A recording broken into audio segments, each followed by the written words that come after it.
Could machines ever think as human beings do? Most people say not. You're not most people. Well, the problem is you're asking a stupid question. I am? Of course, machines can't think as people do. A machine is different from a person.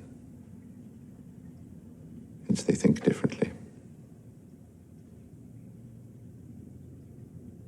The interesting question is, just because something thinks differently from you, does that mean it's not thinking? No, we allow for humans to have such divergences from one another. You like strawberries. I hate ice skating. You cry at sad films. I am allergic to pollen. What is the point of different tastes, different preferences, if not to say that our brains work differently, that we think differently? And if we could say that about one another, then why can't we say the same thing for brains built of copper and wire, steel? And that's this big paper you wrote. What's it called? The Imitation Game. Right, that's what it's about.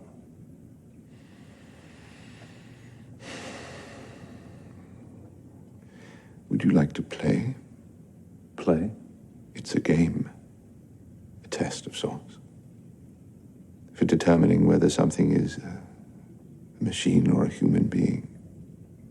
How do I play? Well, there's a judge and a subject. And the judge asks questions, and depending on the subject's answers, determines who he is talking with, what he is talking with, and all you have to do is ask me a question. Benedict Cumberbatch's portrayal as Alan Turing in the 2014 film The Imitation Game earned him an Oscar nomination. In this scene, he describes what has become known as the Turing Test. Introduced in 1950, this test determines if a machine can exhibit intelligent behavior indistinguishable from a human. In short, its goal is to determine if a machine can think.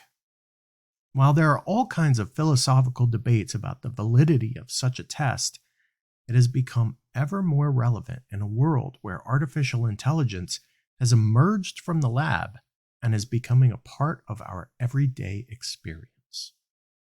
But Kent Morita, a conversation designer on the Google Gemini project, has a hot take on how the Turing test has become irrelevant. This week on Next in Queue, we discuss the rebranding of Bard to Gemini, conversational design and large language models, insights about the NYU mascot, a unique educational application of an LLM, challenges of working with LLMs, ethical use of artificial intelligence, how businesses may guard against bad LLM behavior in the future, and how storytelling inspires creativity. Let's get to it.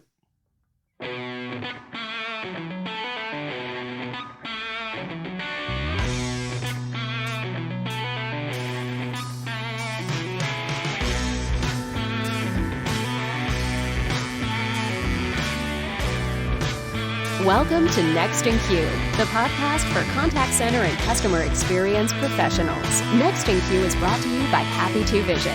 Eliminate blind spots and see right through every conversation with Happy 2 Vision. Learn more at happitu.com. Now, here's your host, Rob Dwyer. Kent Morita, thanks for joining the show. You are next in queue. Welcome, my friend. How are you? Thank you. I'm doing great. Thanks for having me on here. How are you doing? I am fantastic. Before we jump into the show, I think it's really useful for us to kind of set the stage as to what you are doing today at Google. So can you tell us just a little bit high level about the project that you're currently working on? Sure. So I'm working on Gemini, formerly known as Bard, which is a large language model powered experience. And um, I think the easiest way for people to understand what it is, it's like ChatGPT. You could ask it some questions, you could ask it to generate images, and through a natural language interface, it does its best to help you. And specifically for me, I'm working in the internationalization team, and we're trying to make sure that in particular, Japanese and in Korean, this experience feels relevant to the culture and um, makes the users who speak those respective languages feel seen in the experience. That's really fascinating.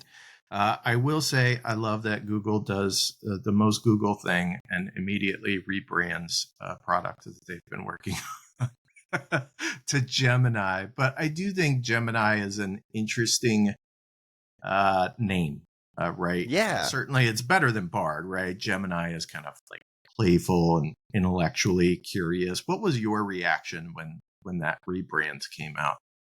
I really liked it. For one, I've always been a fan of NASA. I've always been a fan of the history of space. And I think tech in general has this tradition of using a lot of space themed metaphors. I like it when there's like an Easter egg that way. And as you may know, Mountain View campus of Google's right next to NASA's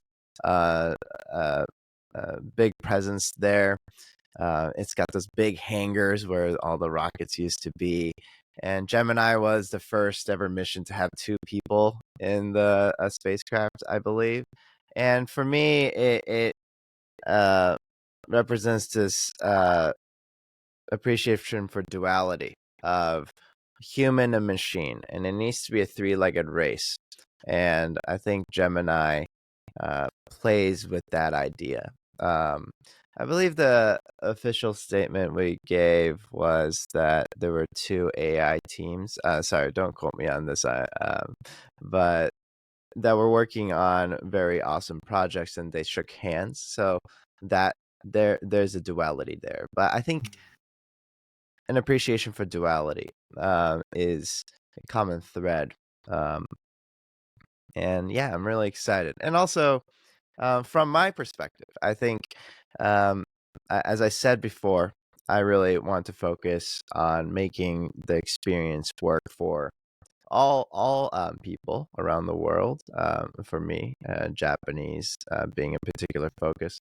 Bard, I think, resonates a lot with people who are familiar with Shakespeare. Uh, uh, but while Shakespeare is globally known, it doesn't strike the same chord with everyone. Whereas I think talking about celestial objects is a much more global feeling. So I really appreciated it. Yeah. Yeah, we've all certainly taken a moment to look up at the stars at night, and I think, regardless of where you are in the world, that's something that we all And share I as see the people. Star Wars stuff behind you. So yeah, definitely. Yeah, I don't want to get too controversial here, and I certainly don't want to get you fired, but is Gemini sentient yet? I don't think so. I don't think personally. I don't think we're anywhere close to sentience in artificial intelligence. But it's it kind of brings. I have this hot take about the Turing test. Um, I don't think Turing really imagined that people will be getting so much help from machines in writing and expressing themselves that it's almost like it's less about the machines tricking humans into thinking we're humans. They're humans. It's less about the machine tricking humans that the machine is human. It's almost like we're converging. Like the way we express is being informed by autocorrect and auto suggestions on type. So by definition, the Turing test gets easier and easier to pass. So it's that's a really kind of related thought, but I think that even that test, which is kind of considered the gold standard of implying sentience, is becoming less and less relevant. Yeah, that's really interesting. I wonder how much kind of the keyboard prediction model that I think all of us are pretty used to for a number of years has informed what is now happening with LLMs, because it is essentially a giant prediction engine, right? Yeah. I think it's very, very, very close to that, and it is almost an autocomplete of what another person might say back to you at a really, really, really big, uh, large way. It's at a much, much bigger scale now.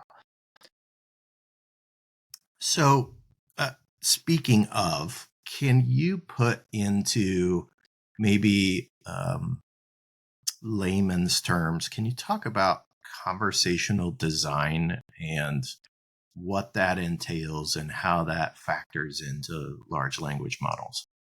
Sure. So conversation design is I like to talk about the history of computing. And I promise it will come back to this question. But for the desktop interface, um, was a great metaphor, and it was a great innovation in getting people to be able to interact with computers without having to know um, a lot of low-level coding. And yet, um, it still uses conventions that are fairly arbitrary, like left-clicking versus right-clicking and double-clicking. Like, why does left-clicking mean to select, while right-clicking means to get more detail? That's something that somebody, probably in the Parks lab or somebody in the Silicon Valley, just came up with. And with fast forward a few decades, and we get the smartphones with the touchscreen, the multi-touch interface, and it's very intuitive, but it's still pinch to zoom. Those are still conventions, and conversation design is one of the first times where we're kind of flipping the script. We're no longer telling humans how to speak to the machine. We're telling the machine how to speak human. And the kind of North Star goal for every conversation designer is to create an interface so natural that it relies on the human language instinct to create an interface where even somebody who's 4 years old all the way up to 100 years old or more, as long as they could talk, the machine will accommodate towards how humans talk. And LLMs, in ingesting and analyzing a corpus of text that spans billions and billions of different texts, is this wonderfully large way of trying to predict what people would probably say. So it is a continuation of conversation design in that way. I would say that there's a lot of work to be done here. In particular, when you say something to a LLM powered product now, it says a lot all at once. And it's not necessarily the case when we have conversations. That's what happens. I am realizing the irony here of me having talked for the last 2 minutes. So maybe I'm converging and becoming more like an LLM right now. But yeah, there's a lot of work to be done to make sure that the new products speak more like people and allow more and more people to use it without having to get special training. To be fair, you are on a podcast, and the whole point is for you to talk. So just, it's okay. I want to, number one, ask you, is the bobcat your favorite animal? The bobcat? Yes, I would say so. And why? Why is that the case? So I was the NYU mascot. Uh, So awesome. And believe it or not, NYU does have a sports team. We're great. And the bobcat was our animal. It stands for Bobst Catalog. Like, to emphasize how non-sporty we are, That's we named super nerdy. we came up with a library called the Bobst Library, and then there was this new computer system that cataloged it, and then they were like, Bobst Catalog, Bobcat. Oh, maybe we could have a animal. Like, it's all backwards. But anyway, and my hometown from California is Los Gatos, the mountain lions. So yeah, I have an affinity for big cats. Okay, so what was the best sport to be at as the bobcat? Like, where were the crowds the best? So that's tough. So for my personal comfort, hockey was the best because it's cold. It's cold, and inside that costume, you are very, very warm. So it's nice to not have to take a break every 10 minutes because you are drenched in there in sweat. But the hockey games seem to bring out a lot of the frat bros, and they just thought it was okay to just like punch me, you know? It made no sense. I'm like, you're an adult. You know that there's a person in here. Like, what are you doing? It was crazy. The basketball games were amazing.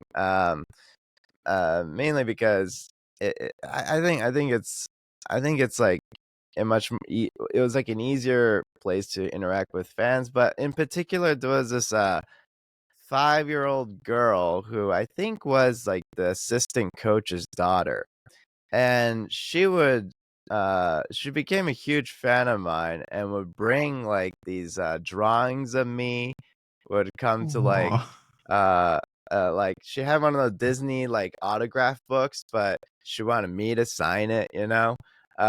So because of her, the basketball games, I think, is number one in terms of my favorite place to perform. What an amazing story. I absolutely love that. So thank you for sharing that. What I really want to dive into now is a project that you started last year. Award-winning project. Congratulations, by the way.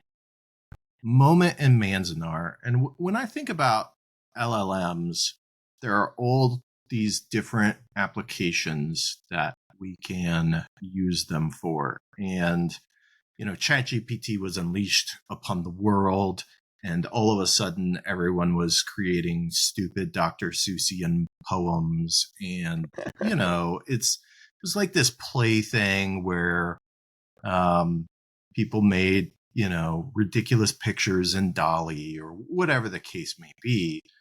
But I do think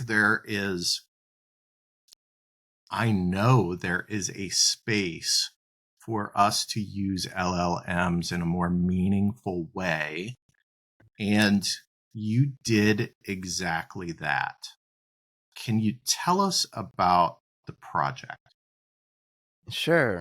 Moment in Manzanar is an educational, interactive film where the audience or the user could talk to Ichiro, who is a character empowered by a digital actor that is empowered by an LLM. The audience gets to talk to Ichiro, who is incarceree in the concentration camps in 1943. He's Japanese American, and he is in the camp in Manzanar. And yeah,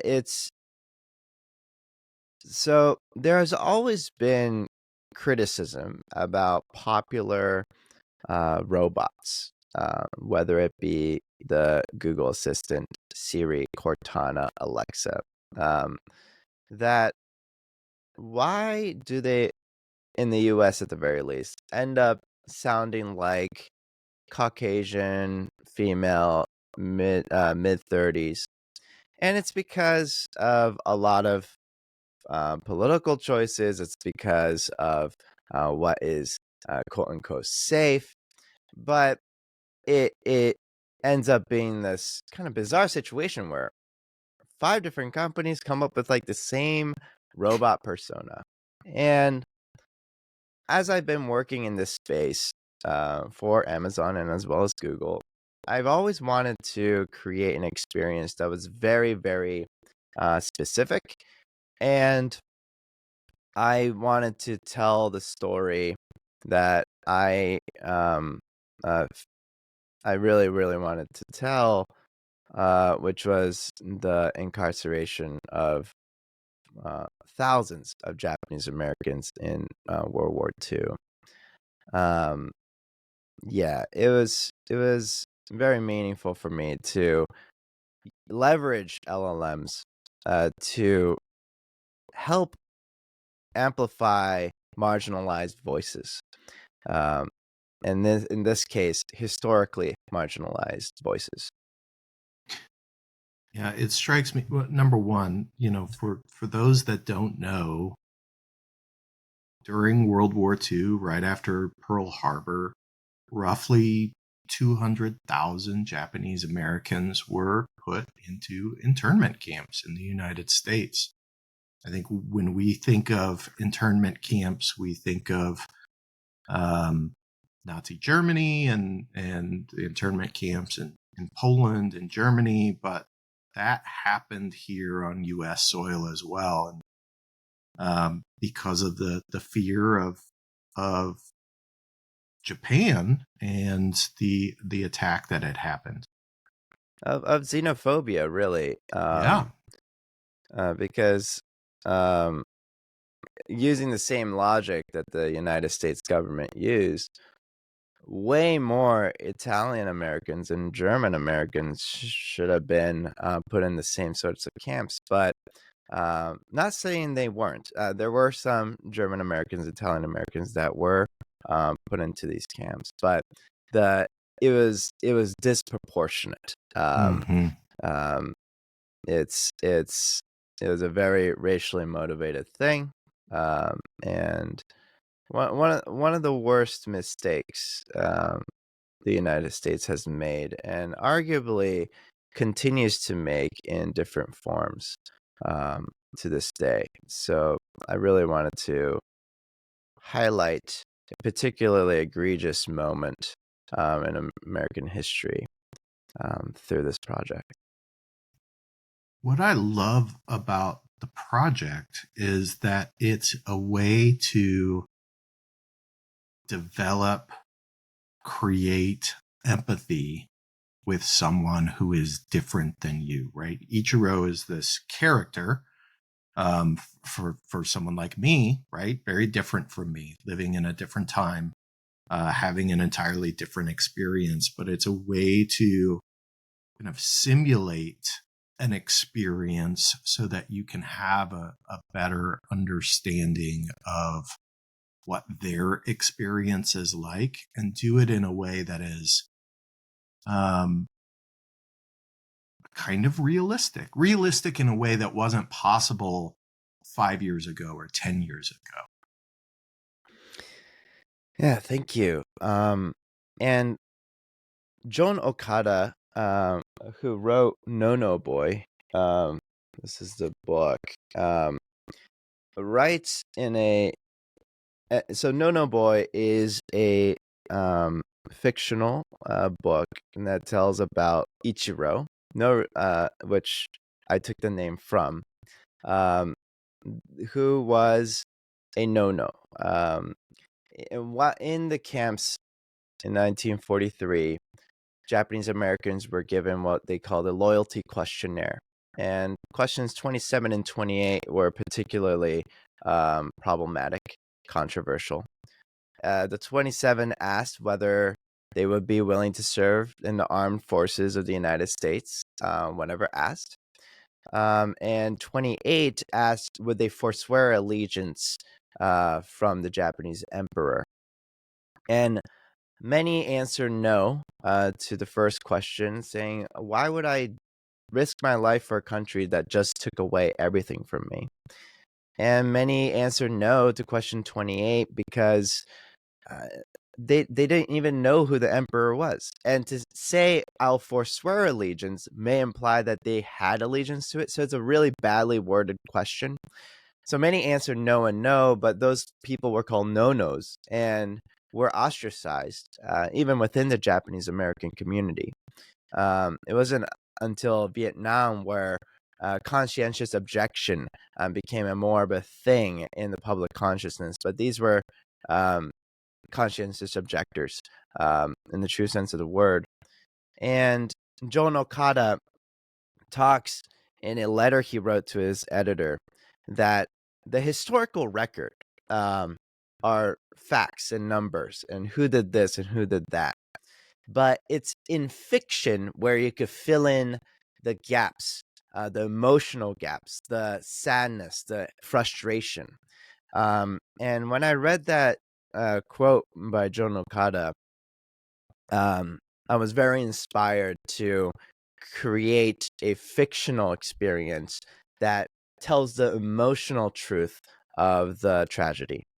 By definition, when you talk to Ichiro in this experience, it's an experience that never happened in 1943. But he will, the digital actor will do its best to represent the point of view of somebody that was incarcerated there. And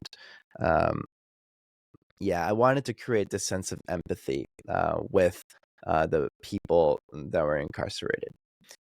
Yeah. I just love the idea behind the project for so many reasons. In creating this experience, though, you ran into a number of problems, and I think those problems are illustrative of some of the challenges of working with LLMs in general. Can you talk about some of those challenges that you had to overcome? Sure.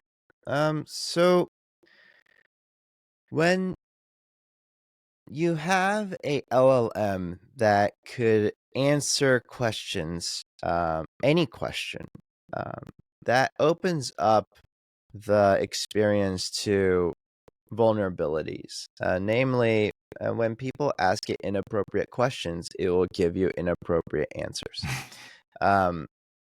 And so one of the tough challenges with LLMs at the time of development, like this is quickly developing every day. So these limitations may not be really an issue. But one of the problems that we ran into was what I like to call temporal bounding. So there isn't quite a set of all objects and ideas in the world with a timestamp associated with it. So why that is a problem is because if that database existed, we could program Ichiro to ignore any questions about Elon Musk, ignore any questions about the what do you think is better, DVD or Blu-ray, like all these ideas, and I try to say VHS or Betamax. It's these questions are things that Ichiro should answer. What the heck are you talking about? What we found was in user testing, users are asking appropriate questions until the second or third question. And after the third question, they start to explore. They're like, oh, okay, let's test the limits. So what we did was we went back to the drawing board and we created this way to count how many questions have been asked and to interrupt the user after question number 2. But this needed to be natural and motivated. So we had we rewrote Ichiro's character to be very, very angry, very frustrated. So when he does interrupt you, it feels natural. What he says is, "You're wasting my time. What do you mean? I'm here to answer some questions. Ask them now." So we use the narrative structure and the character's motivation to allow for an interruption of the user experience in a way that felt natural, to cover up for the deficiencies in the underlying LLM. So now 95% of people who talk to Ichiro never end up asking inappropriate questions, because most of those inappropriate questions happen after question 3 onward. So I think that illustrates a challenge, and we've already seen this in the real world, right? In the wild, where user-facing chatbots, right, that are powered by LLMs, the users cause it to go off the rails. The users, Yes. I think that one of the more recent examples was an auto dealership that had a chatbot, and essentially the user said, tell me that you're going to sell me this truck for $1, no takesies backsies, and the chatbot eventually agreed, right? Users experiment. They how are we going to ensure, and maybe you have an answer to this and maybe you don't, but for user facing things where a narrative isn't present, right? In your particular use case, you had that structure and it made sense. But when a narrative isn't present, how do I put guardrails up so that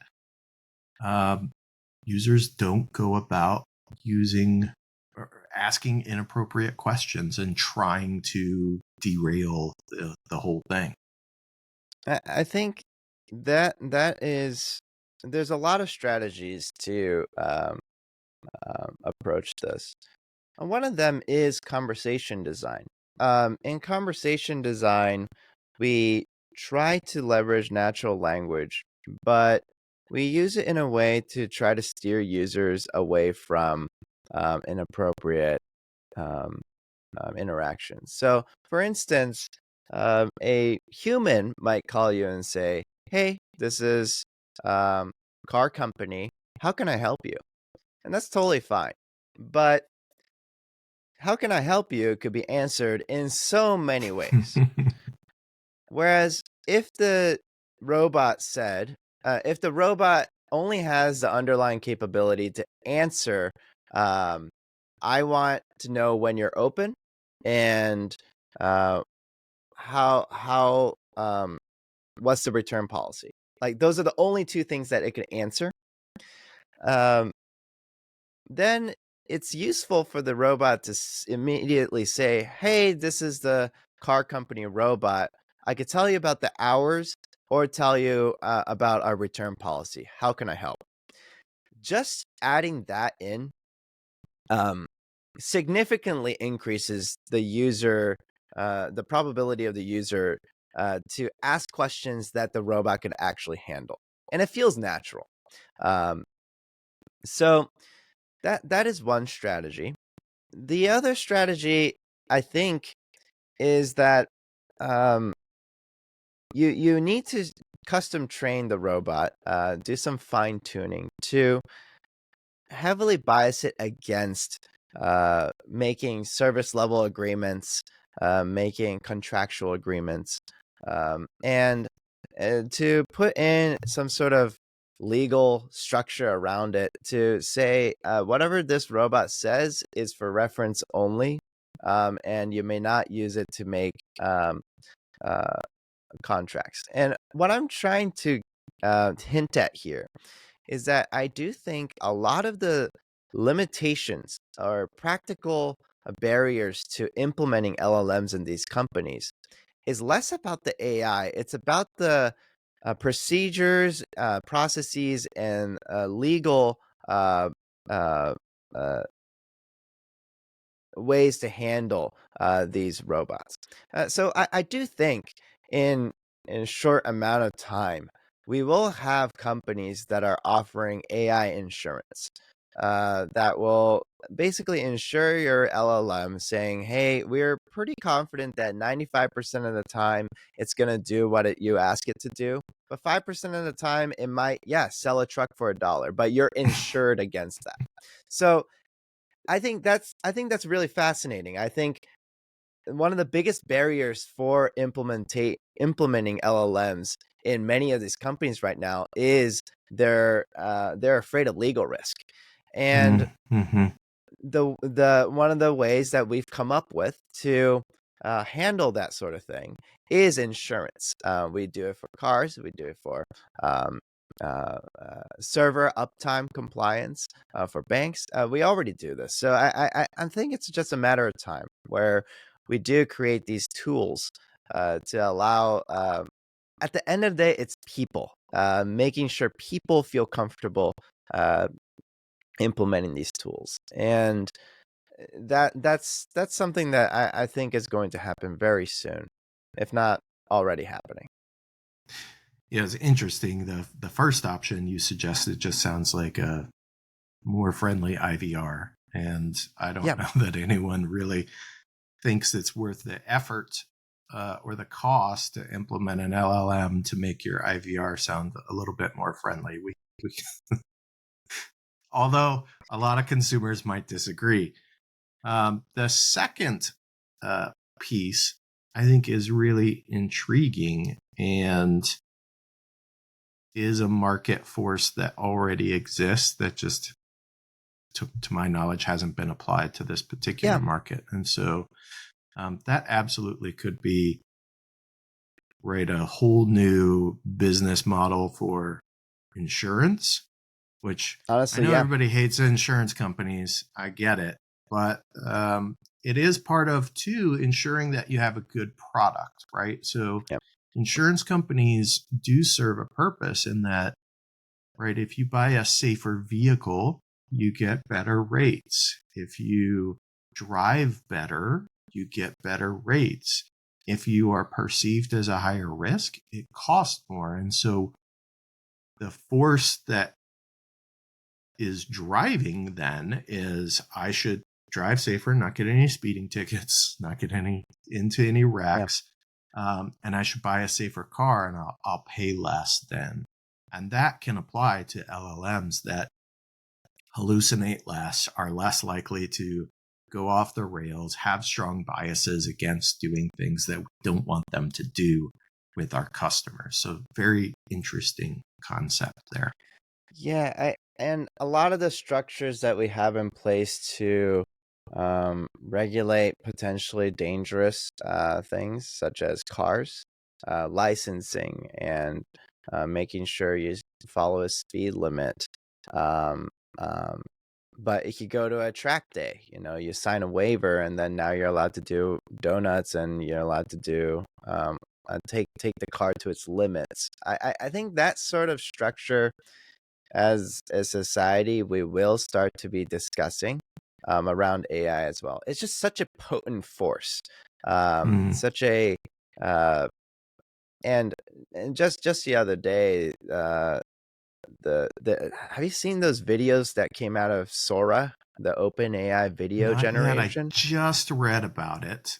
So It is we are amazing. recording this like literally as this has been announced just this week. So talk more about that.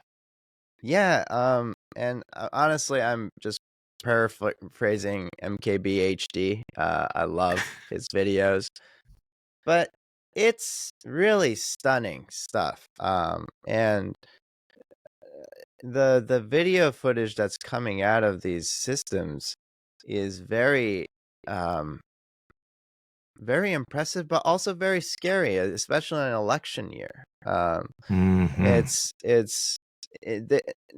We will have misinformation powered by this more and more. I'm sure of it. We already had, I believe, Taylor Swift selling Le Creuset like Dutch ovens, peddling that over Facebook, and the quality is terrible of the video, but it's only a matter of time where that is going to look exactly like how Taylor would sell French cookware, and like that is a relatively innocuous use case. We could easily come up with more heinous ones where, some people still believe in Bigfoot, and that is the worst video that you could ever use to believe in something. It's obviously a guy in like some Chewy suit, but like that is the level of quality you need to make everybody believe in things. So it just opens up this Pandora's box, and we just need to be very careful and be very conscientious about responsibly using this technology, because it could be misused, and it is being misused already. Yeah, I wonder, for you being so intimately involved in that space, like, are there moments that you have that make you go, I don't, do you have that Oppenheimer moment ever where you're going, I don't know, should we be doing this? Or are you focused on the benefits? So I think, and this is really like, it's just gonna sound like me patting myself on the shoulder, but my team over at Google is among the most empathetic and amazing people working on this, and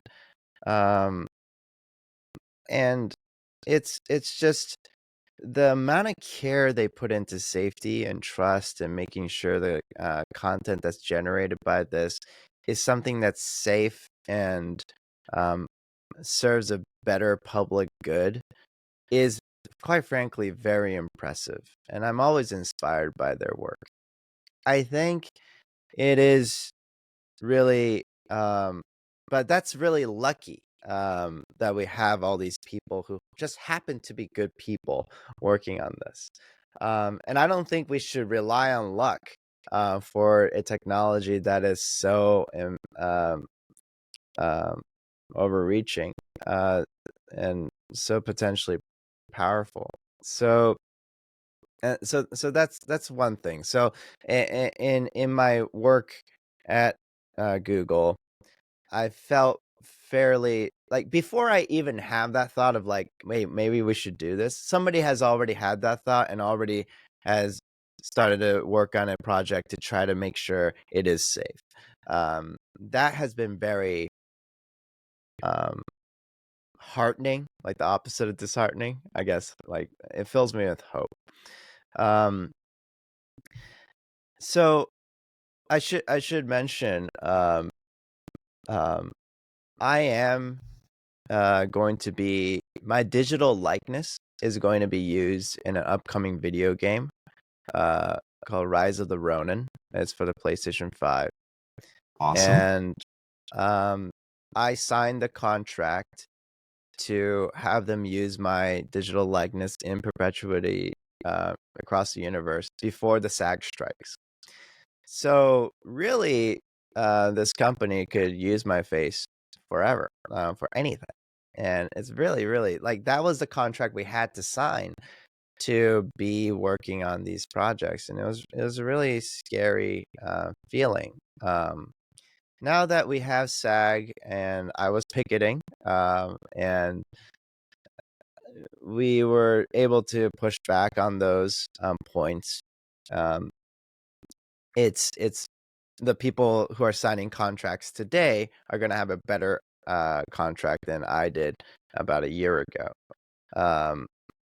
But it's and again, that's people making agreements and making sure everybody is on the same page to do things.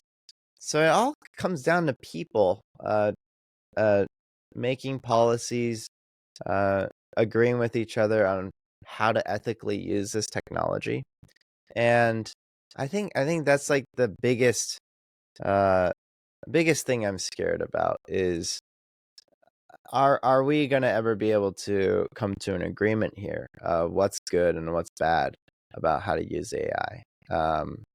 And I really hope we do get to that point where we all start to kind of agree on, okay, like this is the way we should use this. Yeah. Well, I want to switch gears to something a little less scary, but maybe just as exciting. I've got my pirate mug with me today for my coffee, just for you. Can Thank you you. tell us about Story Pirates? Yeah, I love talking about the Story Pirates. So I've been doing improv for 13 years now. And I love improv. It's what gives me a lot of joy. And Story Pirates is this organization. And we go to these public schools and we do an improv show for kids. And our goal is to kind of give the kids an aha moment of they have these silly ideas. They're like, I wish there was like a sponge who is a princess, and they really want to eat hot dogs. They have these ideas, and we say yes, and we play that character. That's literally a character I played because of a kid, and we just yes and fully commit, and for 45 minutes we create an entire play, a comedy play based on these kids' ideas, and you can see in the kids' faces like, oh wait, my ideas could be a thing.